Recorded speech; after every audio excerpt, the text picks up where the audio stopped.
What is going on, everyone? Tim from Tierfon Orbital. So today I would like to go over and install a commission that I completed on one of my own ScrapFlexes. This is a Tierfon ScrapFlex that I have done for a good buddy of mine. This is a little bit different in that I have put a Tierfon Orbital special hybrid chassis into this hilt. I have been poking fun at naming these chassis. I've been putting a number of different adjectives in front of them, but essentially I call these hybrid chassis. They're just a mixture of MJF nylon and brass parts. I've been having a lot of fun doing these. I've offered these as an option with me when you do commissions through me. So I've been doing a number of them lately. I have a lot of them on my books currently that I'm working on. So this one was a lot of fun to do. So this is now an option for purchase when you do a ScrapFlex through my website. So they are I've updated the quantity on my website, and you can choose this particular chassis option when you check out or when you're choosing the Tierfon ScrapFlex. So I do want to come into Fusion and talk about the chassis, talk about the design a little bit, and then we'll come up top and talk about the hilt. I'll talk about what I built into this hilt and like the modifications that I put onto it and all that. We'll talk about how to use it, obviously, and then we will do a demo and we'll be on our way, right? So let's come into Fusion. Okay, so here it is. Okay, so we have, I call these hybrid special chassis, but really all they are is just a regular chassis with a board and a battery cover. They're really simple when you boil it down to like the basics. It's just a chassis with a board and a battery cover.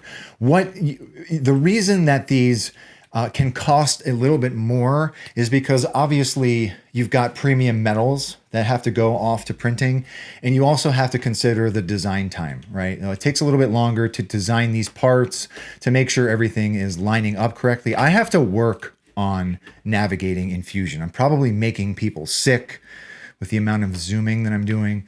But yeah, like, we just got to factor that into the price point of this, right? So people kind of ask, are curious why something like this would cost a little bit more. And that's why, we obviously, like I said, we've got premium metals here, and we also have to factor in design time, right? Making sure that all of these parts fit together correctly, that you're engineering all of your tolerances correctly. That takes a little bit longer than designing a regular straight tube chassis, if you will, right? So let's talk about the regular main body of the chassis first. This is just a static chassis that is secured into the upper part of the hilt with a set screw. Okay, here's our battery tray. I did do some like venting greeblies on the side of the battery tray. Fully enclosed 28mm speaker. This is from Smuggler's Outpost. Around the other side of the chassis, obviously, is our Profi tray. Okay, underneath the Profi is a kill switch. I have added some light greebly work, some tube work on each side of the chassis as well, right? I couldn't get too deep with greeblies here, right? Because we do have the kill switch channel here, so I couldn't get too deep with ridges or anything, right? We do have two rectangular red and blue LEDs on each side of the chassis. They are their own blade in the config. They do blink and pulse. I did design some simple vents as well. These were printed in brass, and they are on each side of the chassis. And that's it, okay? Just some other basic like design elements, design cues, greeblies, and ridges in the chassis itself, okay? So let's talk about the battery and the board cover, okay? So here is the battery cover, rather. I have started using rectangular neodymium magnets, right? So what we're used to seeing with builds like this, where you've got brass elements that are attaching to your chassis, we've seen circular neodymium magnets.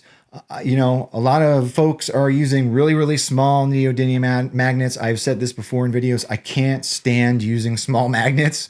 They get lost if you accidentally make a mistake where you've got the wrong polarity glued in. You've got to dig that magnet out. And when they're small, they can be a real pain in the butt, right? So when I design my chassis, I try to use larger magnets whenever I can these rectangular magnets on the chassis itself, these are 4x6mm magnets. They're big. They're absolutely massive. And they're super, super strong.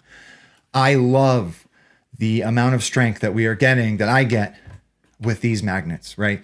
So I can get if I can get a larger magnet on the chassis side, I can get a smaller magnet on the part, right? So I'm getting a strong polarity, or a strong pull on the chassis side. I don't have to get as big of a magnet on the part side, and it's still going to attract, with that strength that I need. This battery cover is not going anywhere, and it attracts, it like snaps right into the chassis really, really well, and I'm really, really happy with it, right?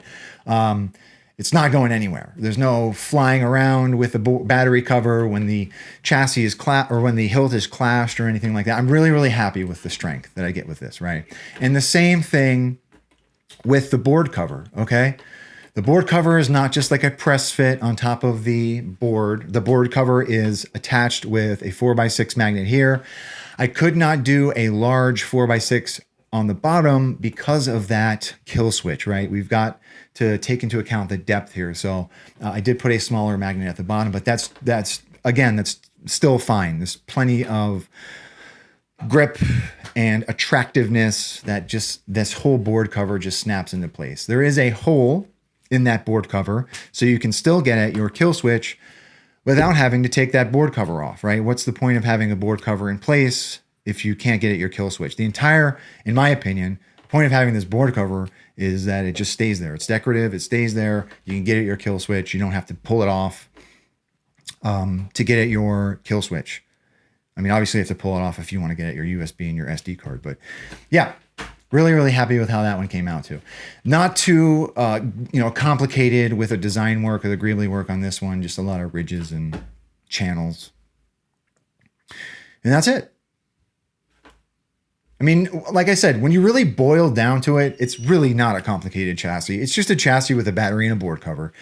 Not a lot of like moving parts, not a lot of complicated stuff. But I am happy with how this one came out, and I'm happy that I can offer this as an option for the ScrapFlex now. So that's it. Let's come up top. All right, so here it is, the Tierfon ScrapFlex. Let's talk a little bit about what parts are in this thing, okay? So obviously we'll start at the bottom. This is a graphite handle. You can still find these relatively easy on eBay.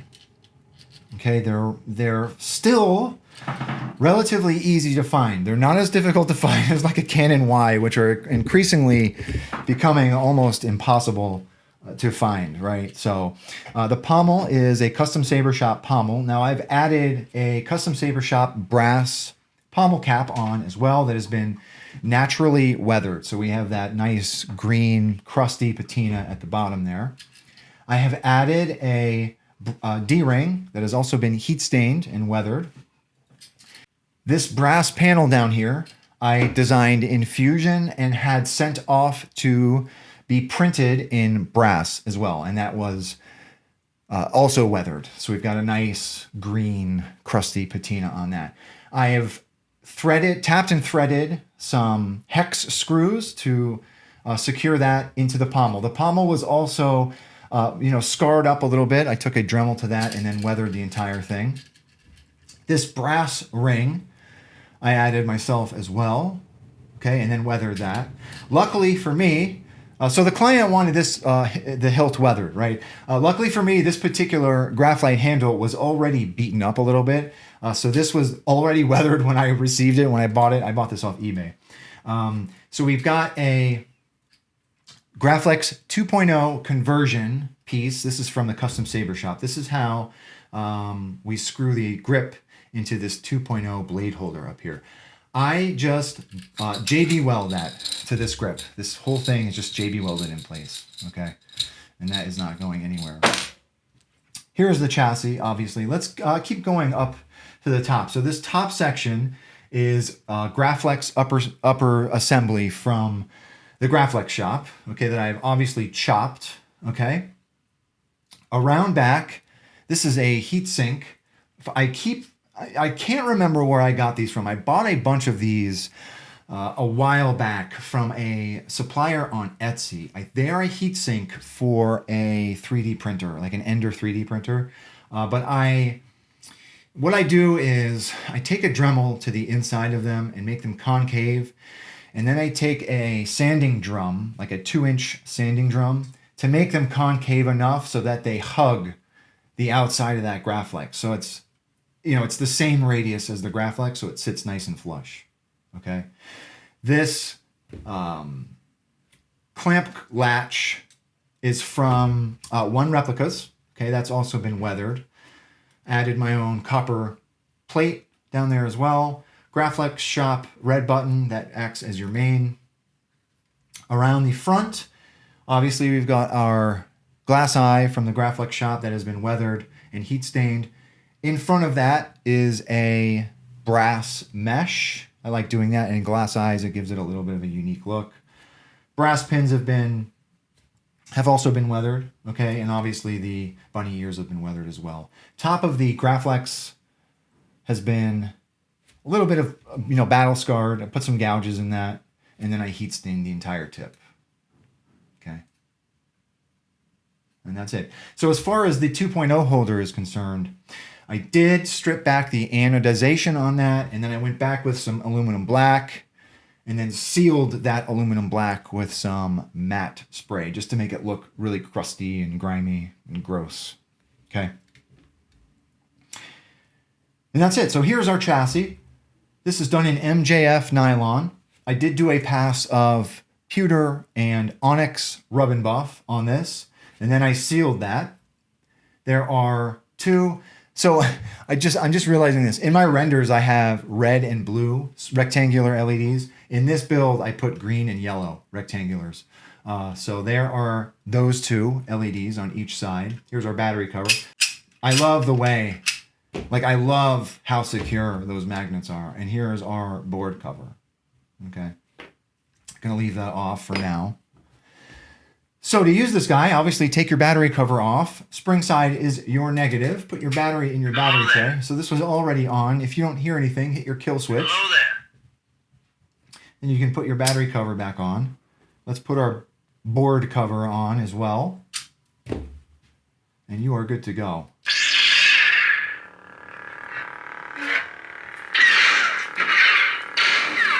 Aux button is around the side here.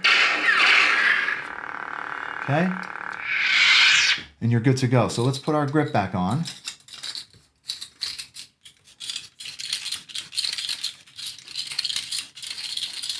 And come down to the bottom here. So there's that shine through in that glass eye. I really love putting that brass mesh in there. I think it makes it look really, really unique.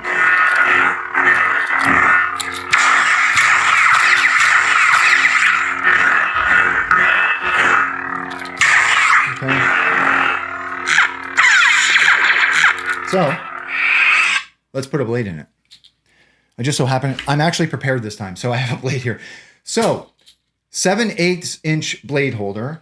I have modified the glass eye on this build to serve as your blade retention. So there is a resin nubbin on the back of the glass eye that will serve as your blade retention in this build, right? So put your blade in that blade holder, rest it on those PCB pins, and then you can put your glass eye in.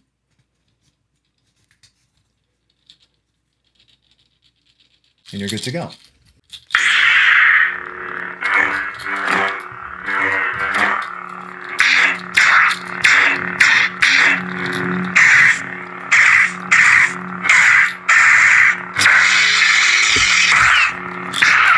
Let's see what else we put on here. You've had a busy day.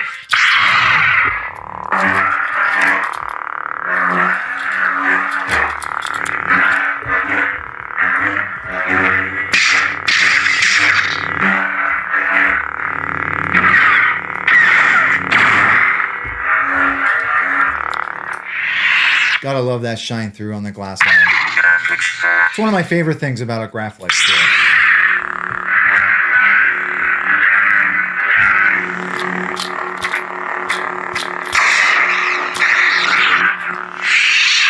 one more. And Dathomir will be your grave.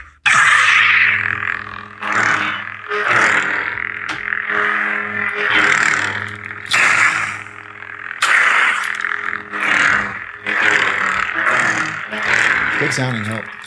Anyway, so that is it. That is the Tierfon. I just dropped the glass eye. That is the Tierfon Orbital ScrapFlex with the new and improved special hybrid chassis. So, to the customer, thank you very much for your patience, for trusting me with this build. If anyone has any questions about this build, it is now offered as an option on my website. Please don't be a stranger if you have any questions. And with that being said, thank you for watching, everyone. May the force be with you always. Have a good one, everybody.